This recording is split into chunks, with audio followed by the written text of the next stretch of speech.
Hello, welcome back to my channel. My name is Kayla and I am the owner of I Could Make That Butt, which is a small business where I sell crocheted plushies and other small crocheted items. And I'm so glad you're here.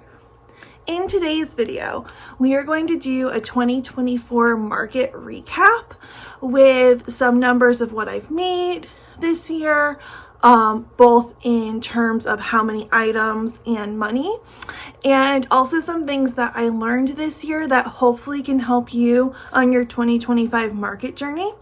So if that sounds like a good time to you, grab your own crochet project to work on or other hobby activity and let's jump in.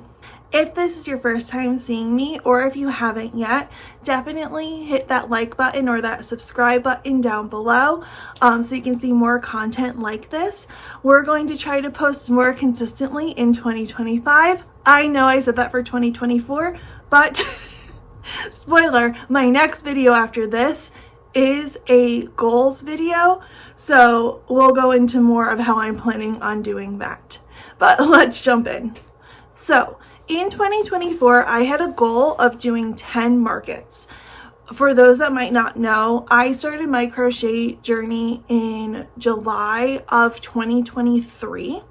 And so I had done some markets in that fall winter season of 2023, but 2024 was my first year that I was doing like a full year of markets. And I was still relatively new to crochet. Honestly, I feel like in the realm I am still new here today also, but I didn't know how fast I was going to be able to make product. So to do a goal of like one a month didn't seem super sustainable. I generally, and for 2025 also, don't do markets in January or February. In my area, it's really cold. I live in Connecticut. There aren't that many craft fairs going on. People are still kind of burnt out from the holiday season. And so I kind of use that as a time to prep for spring, summer, fall, winter. So that's just, or holiday. But that's just how I do it.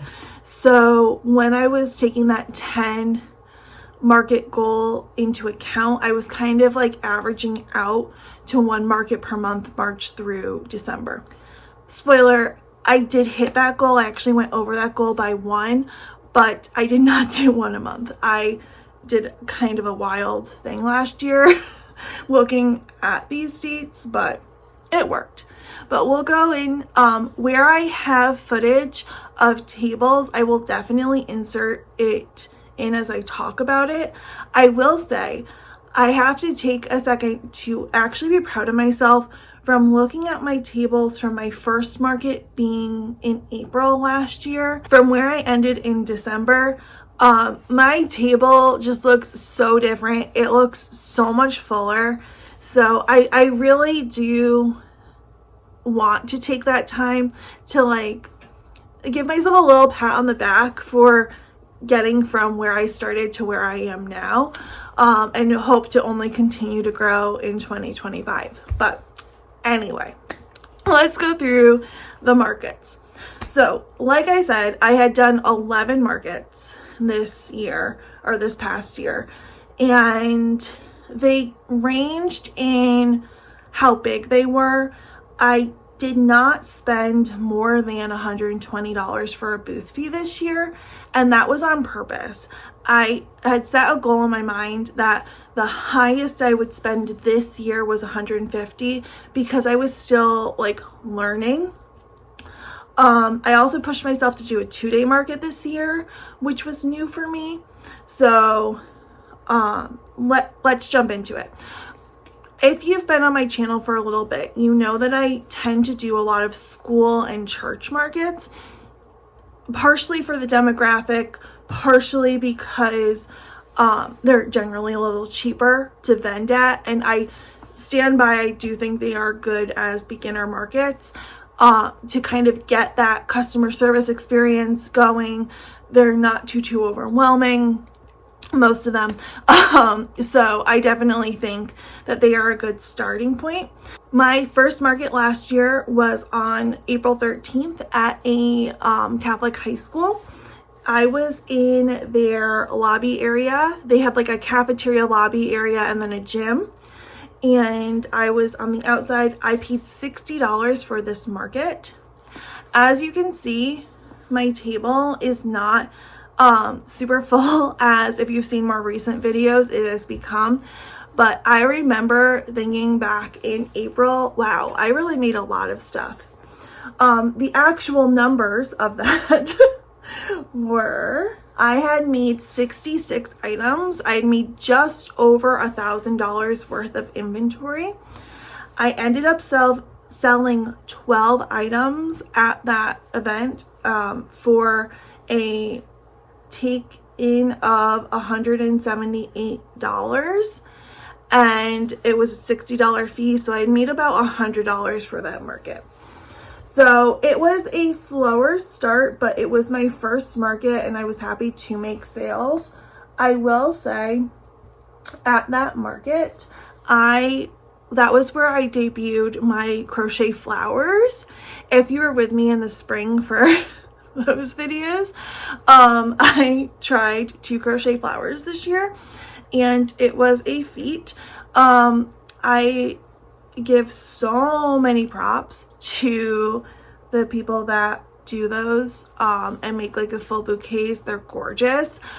I very quickly after the summer decided that I was not going to continue doing that. I do still do the hanging flowers from the like car rear view mirrors or wherever you want to hang them, and I've done like hanging plants, which I do think I will continue to do like in the succulent vein.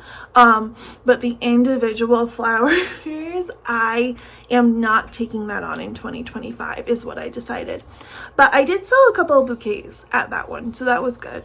The next one I did was at a church, and that was on May 11th.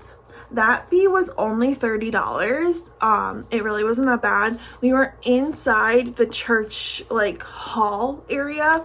It was a little tight, I'm not gonna lie. But I brought 108 items to that market for about $1,200 worth of inventory.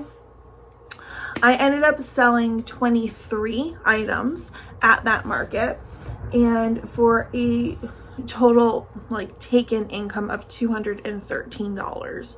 So without the fee, it was just under $200 that I made. And I think that was only like a 4-hour market. So it was good to see that there was definitely an increase. I will say at both of these two markets, the first two that I did this year, the one at the high school, I was like 1 or 2 tables away from the other crochet artist they had, and she also was selling plushies. So they actually emailed me this year to see if I'd be interested in going back, and they do have like special requests on their sheet or on their application. I haven't decided yet. In my goals video, I will also kind of break down what I'm thinking for 2025 markets. But I will say in the special request section, I think I might write that if possible, I'd like a little bit more distance between myself and the other person that's selling the same thing. Just because like in that case, I think I talked about it in the video, like a lot of people saw her stuff first and then went to mine. And then like in some cases were like, oh, I would have gotten like this item is more geared towards what I was thinking. But her stuff was gorgeous. So it was also just like a little intimidating. At the church one in May, there was also another crochet artist, and she was a couple of rows up from me, but I could see her, but she was also a church member. So definitely a lot of the people that came through were going to her booth because they also knew her. There's no fault to that.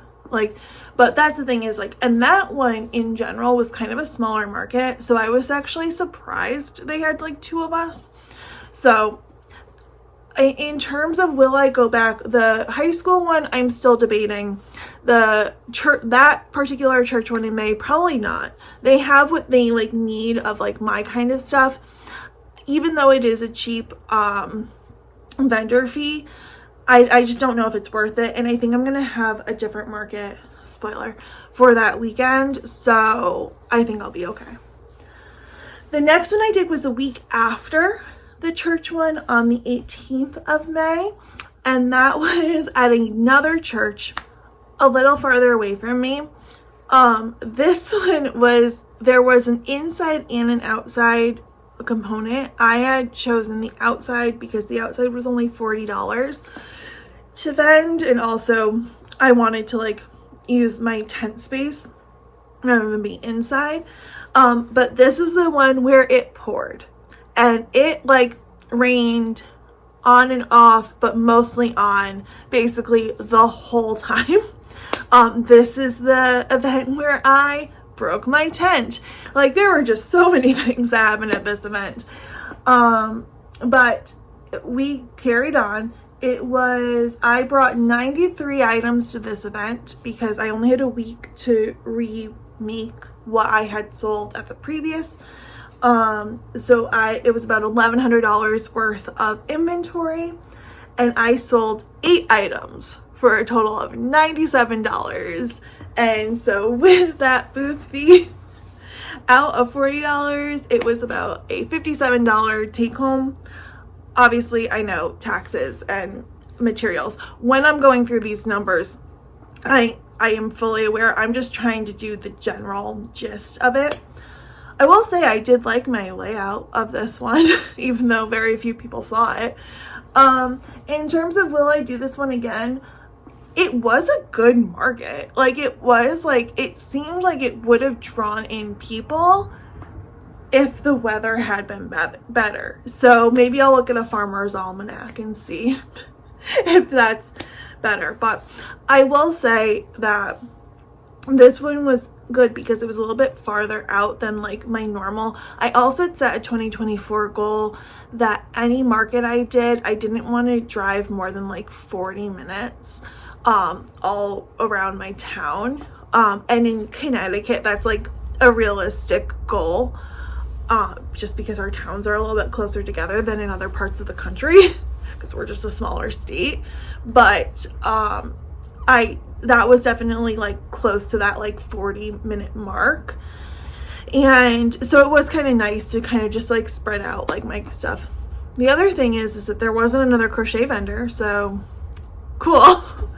But yes, the weather was definitely unfortunate, and I don't think the inside people did much better because it just, the attendance in general lessened because of the weather, which is a risk. It's always, you can try to predict what the weather is going to do, but I mean, you just never know. Then my next one wasn't until June, and this was the Strawberry Festival. It was hosted by a church in the town next to me. And this was my first like really big like win of a market. I actually I don't know why my spreadsheet doesn't have how much I brought, but I did sell 107 items. I do know that from that market, I think I came home with like 6 plushies. So I sold almost out. And I made $987 from that market, which just based on what I had been doing was just so mind-blowing to me. And I was so popular there. I think I was the only crochet person at this festival. If I had had more to sell, I am pretty sure I would have sold more. This booth fee was $120, and I did feel like it was worth it. And I definitely will be going back. I'm waiting for them to post this year's application so that I can make sure I get my name in, because it was super well run. It's really close to my house, which I do like. It was early June, so it was definitely warmer, but it wasn't as hot as other summer markets are. like everyone I think in this town goes to this festival. It was crazy. Like just the attendance was bananas. So definitely that's on my list for 2025. The next one was at a high school. It was a Christmas in July event on the 13th of July. It was $45. It was a fundraiser for a business in our town where they employ adults with special needs, and they make soup. And so they were opening this fall, and so they were doing a lot of fundraisers this summer, and one of them was hosting a craft fair. So I definitely wanted to be a part of this one. It wasn't hugely attended, but there was definitely steady attendance. I don't think they're doing it again this year. I think that was just like a needing to fundraise, but it was $45 for the booth fee. I brought 110 items. I donated one. I sold 22 items for an income of $199. So with that booth fee, I came out around $150. But it was for a really good cause, so I was definitely okay with that. I also got to talk to a lot of other vendors at that event where I don't normally, just in terms of just how crazy events can be, but I happened to have some help that day, so I was able to talk to some other vendors. I had gotten information about like a 4-day fair, which spoiler, ended up not doing this year, but it was a good like networking type of a thing. And yeah, I think it was a good time, but I think it was just like a one-time fair. The next one was, I then had 2 months off which is kind of crazy. I didn't find any in August that I really like wanted to do, and at this point I had done 5, so I was halfway to my goal, and I knew of some of the ones I was going to do in the holiday season, so I felt like this was a good time to kind of take a break and restock for that season. Of course, then my next one basically almost sold me out again, so that was great. It was I blessed, definitely like very excited, but it also caused a little stress. But my next one wasn't until September 14th. It was a fall festival for the same town that the Strawberry Festival was in.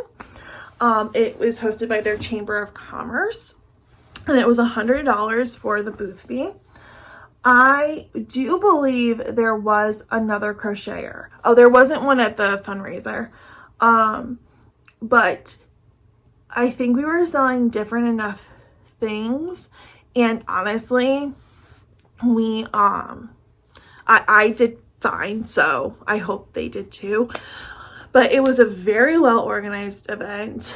The only thing with that one was they had teenager volunteers, which is great, but a lot happened very quickly because I had to like move my car, and I had to like unload, and then they had to then take my stuff to my spot. So there was like a 10-minute span where I didn't really know where my stuff was, but we got through that and it was fine. But so I will be doing this event again. Like that was just it. It's always a little like, I always find like parking and the unloading part the most anxious time in markets. And so it was definitely still that with this market, but we adapted, we kept going, and it was great. I brought 194 items to this market, and I sold 116 items, which was crazy. So I had an actual income of $1,108 from selling those over 100 items, and with the $100 fee, I literally made $1,000 for that market. So that was by far my best market of the year, spoiler. And I will definitely be going back to that one, especially now that I know the parking situation. So we love that. It did cause me a little bit of stress because then I was going into my 2-day market the first weekend of October. If you saw that video, you will know that was a whole thing. If you haven't seen that video, definitely go check it out. But it was the farthest. I think I actually broke my 40-minute rule for this. But for the 2 days, it was only $30. It was at a church. It was their harvest festival. So it was supposed to be like pumpkin picking and hay rides and all of this stuff. So it seemed very like kid focused. So I was like, okay, like for the cost, I'll go far and I'll try this for as a 2-day market. And I had not done my town's like really big October festival that we do every year. Because I was afraid I wasn't gonna have enough stuff for it, and I had talked myself out of that one to do this one, and there's maybe a small regret, but for my first 2-day market, it wasn't super crazy, so that was helpful. So I was one of like 6 vendors, which was a surprise. We had to break down and re-up every day, which was fine. But I brought to this one because I had to remake in less than a month, 114 items. And I sold over the 2 days, 16 items. So I made for the 2 days $170. So with the booth fee, it was $140. I won't be doing this one again. I think I am doing my towns that weekend. So, but it was a good experience. The people were very nice. It was just not the market for me, and that's okay. The next one I did was at a church in my town. All the other ones I did this year were in my town. So it did work out for me. I was worried that because I was staying very much local, that it was going to be all the same people walking through, and I wasn't going to be able to make as many sales as maybe if I was in a different town. But it did all work out. So this was my first repeat market from 2023. In 2023, it had been raining, so we had to move inside. This year, it was sunny and beautiful, and so we were outside. It was on the 19th of October at a church. It was their Scarecrow Festival. I have a video recapping that whole market on my channel. This fee was only $25. Which was a delight. And let's see, I brought 153 items to this event and I sold 70, which was fantastic. I sold about half my inventory. And so the income was $667. So with that booth fee, it was around like $640 of take home. So definitely, I will continue doing this event. I think it's really well organized. I think it's really well run. The person who runs it is just so nice. So yeah, I will definitely still do this. I then did a church holiday fair on November 2nd. And it was the first time I was doing that fair. This was the one, and I have a video on this too. There were 3 markets in my town on the same day, and I kind of took a chance with this one. It was a $35 booth fee. This one definitely didn't have as much traffic as I would have expected. I brought 129 items with me and I sold 29 for a total of $270. So it was a take home after the booth fee of $235, which was okay. It was fine.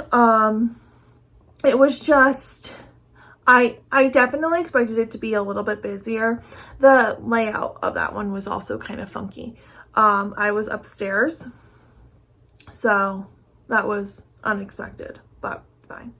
The next was a repeat from last year. It was my high school, or my old high school's vendor fair. It was $60 for the table.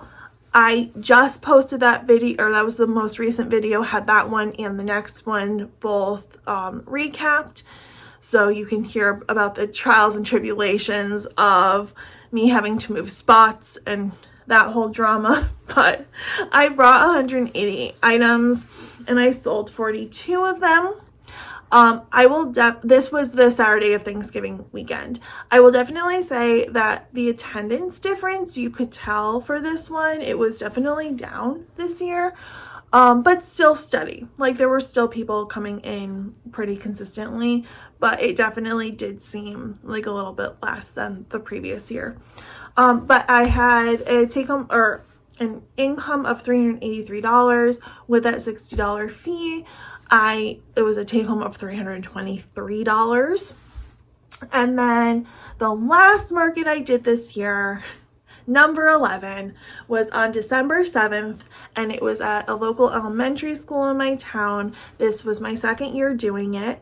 I had paid a little bit extra, so it was $75 for the booth fee to get a market space, which basically was a larger space in the gym than just the table and like their cafeteria.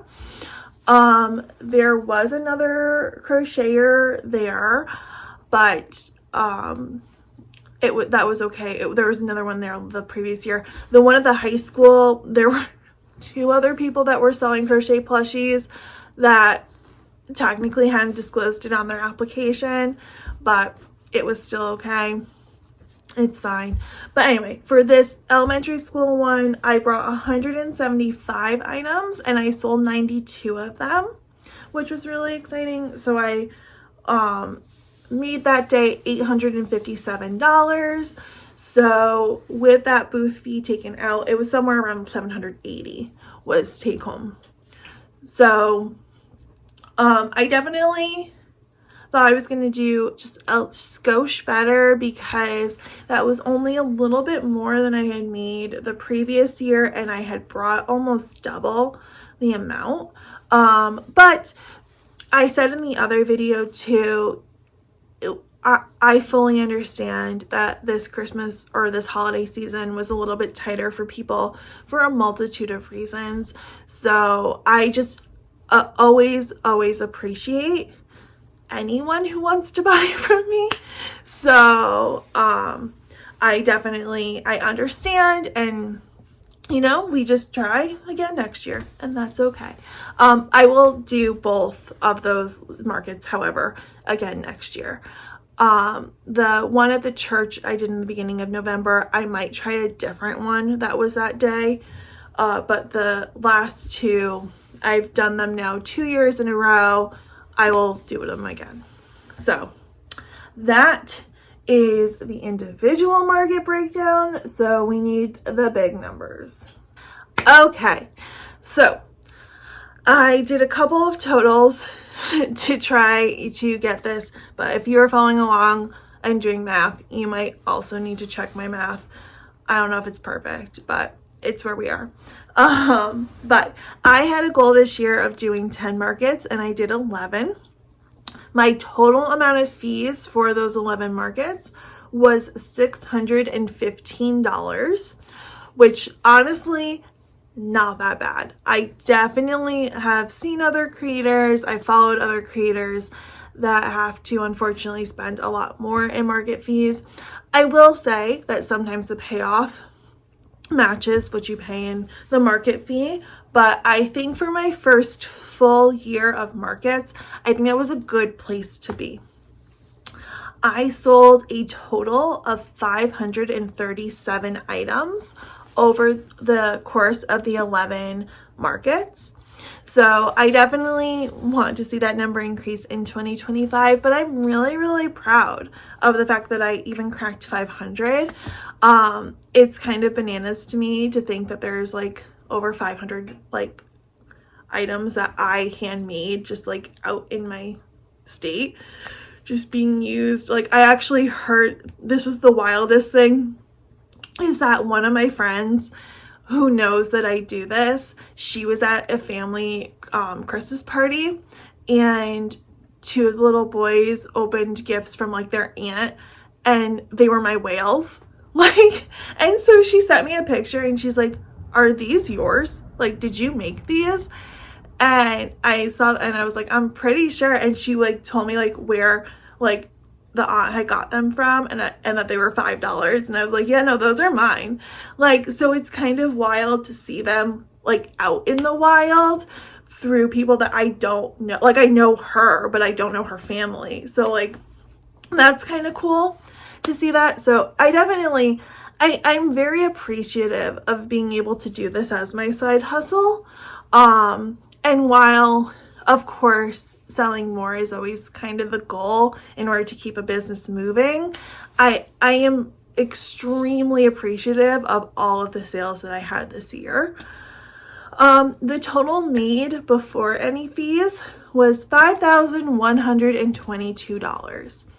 I will say I did not make a goals video for 2024, but I did have a goal of about 7,500. So I did come under that, but I am still really proud of being able to do this because I have a full-time job. It's not this. So to be able to make any kind of side income from doing this hobby, again, appreciative is my word. Like, it's kind of crazy. So I am very happy with that. I did subtract my booth fees from that. So my total like take home minus tax, or like I'm not including taxes or materials. I know that's another cost, but the drum roll was $4,507. Woo! So I'll spoil a little bit of my goals video. I do hope that that's a little bit higher for this coming year. I am planning on doing more markets than this year, but I am so excited that that was my first year, like my first full year of doing crochet markets, had this as my total. Also that I ended in the positive and not the negative. So that's good, because if I were to predict my taxes and materials, it's probably somewhere around like $1,500 of that. So I'm probably sitting around a $3,000 like take home, but I'm still going to take any extra money as a win. So 5 things that I've learned from markets this year, and I have probably learned a lot more, but these were the 5 that kind of came to mind quicker. But definitely, if you have any like questions about markets or anything like more specific, leave them in the comments below, and I maybe will do another video answering questions that you have, just because these were just the 5 things that I could think of kind of quickly. So number 1 is to take advantage of my prep months. So this month and next month, really cranking out as much as I possibly can. I am currently, as I know a lot of crochet artists are right now, in a buying ban of yarn, just because I do want to utilize what I already have, but I know that with what I have, I can still prep a decent amount of things. So I definitely need to be better about taking advantage of not having markets in these 2 months. I definitely didn't prep as much as I could have last year. And so that's just something that I've learned, and I want to continue moving forward. I want to have a good base of inventory, so then I just need to replenish things as the year goes on, is kind of my idea. Number 2 is actually at the markets to continue to greet everyone who walks by my table. I think a lot of customer service, based on my past customer service experience in other jobs, is that whole old adage, as you catch more flies with honey. It basically just to be kind. Even if people don't seem like they have an interest of going into booths, they're just kind of walking by to take everything in, I still always say like, oh, good morning, hello, you know, whatever, because sometimes just even that friendly greeting will get someone to stop to kind of take an extra second to look. And then sometimes they even come in to your booth and look around more. And then I just generally do a feel free to pick anything up. I'll answer any and all questions. And then I kind of just like leave them alone, because I personally, like when I shop, I don't love when people are like super pushy. And so I just don't ever want to like do that, just in my own experience. So I basically just kind of leave it at that and go from there. Number 3 is a more practical thing I learned, and that is to get more tent tweets. That is possibly another 2025 goal, but I did more outdoor markets this year than I had the previous year, and there were definitely some instances of wind and then, rain, and I have tent weights, but I think I only have a total of, I think it's 30 pounds around. And I know for some of the markets I'm looking for 2025, they actually require more. So I definitely think that's just a good tip in general, is that definitely to get more tent weights. Those things are flimsy. Even if you get a good one, they still, science, those physics of that, the wind will just take it off and away. So definitely don't want that for 2025. Number 4 is just more like as a tip that I think I need to learn more also, is to pay more attention to my best sellers, or just in general as a tip to pay attention to your best sellers, including color. I think that's one of the things that I need to be better in tracking on my inventory, is the color of things that I am selling.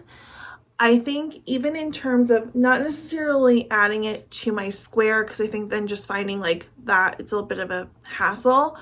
But even if I bring like a notepad or something where I can mark off what colors sold, I think will just be more helpful in prepping, because I got better this year of just keeping track of what was selling, like just the general item. But I definitely think, because I do so much in like a rainbow variety, keeping better track of that also could help you as well, of just in terms of knowing, oh, I probably don't need to prep as many yellow, or shockingly, I do need to prep more yellow because yellow is really popular in this and I didn't think it was going to be. Just taking my own bias of colors that I like out of it and really paying attention to what is selling, I think is important. And then number 5 is staying consistent with how I keep track of those items. As you could tell when I was going through my spreadsheet, that's why I kept looking down, is I have this spreadsheet that I make, and I made a similar one for 2025. But on some of those tabs for the individual markets, I didn't necessarily do a full inventory run ahead of time. Could not tell you why I didn't. But I think being more consistent, and even to piggyback off of the last tip, keeping track of specifics of what I have, in terms of like, I usually will just put that I have 7 loaf cats. Never do I ever write down which type of loaf cats they are. Are they black? Are they gray? Are they mixed? Are they can't find that in an inventory sheet for me. So I think that's definitely a tip for you, is just, it gives you better clarity in what you are selling, what is more popular, what you might not need to prep as much of, what you might need to retire. Personally, for me, I started this year with making leggy froggies, and I probably made those through the summer, like my flowers. And then in the fall, I didn't make them anymore, because I ended up having a lot that I ended up just like trying to sell out during the summer. The Strawberry Festival was a huge help with that, just because people wanted to buy plushies. And so I think that's where I ended up losing all of them. And then I didn't make them again for that fall festival. So I definitely think make sure that you are keeping solid track of what you are making, what you are bringing, because that's the other thing, is that a couple times this year I had things made, but I either didn't really love them, or maybe they weren't doing as well at a different show, so I left them home. But some of them still snuck into my inventory because I had them made, and so I wasn't giving like super accurate results to me. So I definitely think of that as a tip of just making sure you're being as clear as possible in your tracking, is only going to help you moving forward. So definitely, if there's anything else that I didn't touch on that you're like, oh, I wish she talked about this, definitely leave it down below and I will do my best to answer it. I am by no means an expert in markets.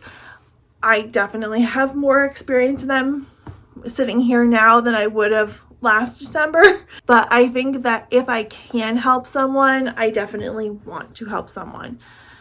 But yeah, I think that's going to be it for this video. I know I talked a ton, but if you liked this video, please consider liking and subscribing.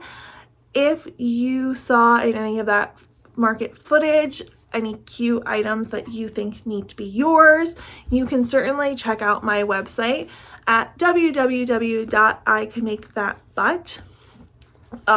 I sell some of the plushies up there, and there is currently some stock up there to be bought if that is something that you would like to do.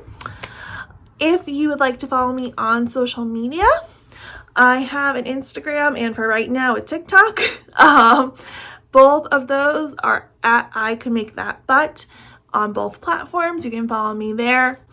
We're trying to make more short form content, but you know, sometimes it happens, sometimes it doesn't. But I definitely do a lot of market updates in terms of where I'm going to be on my Instagram. So definitely follow me there if you are local and you'd like to see my stuff at a market. But otherwise, thank you so much for watching this video, and I hope to see you in the next one. Bye!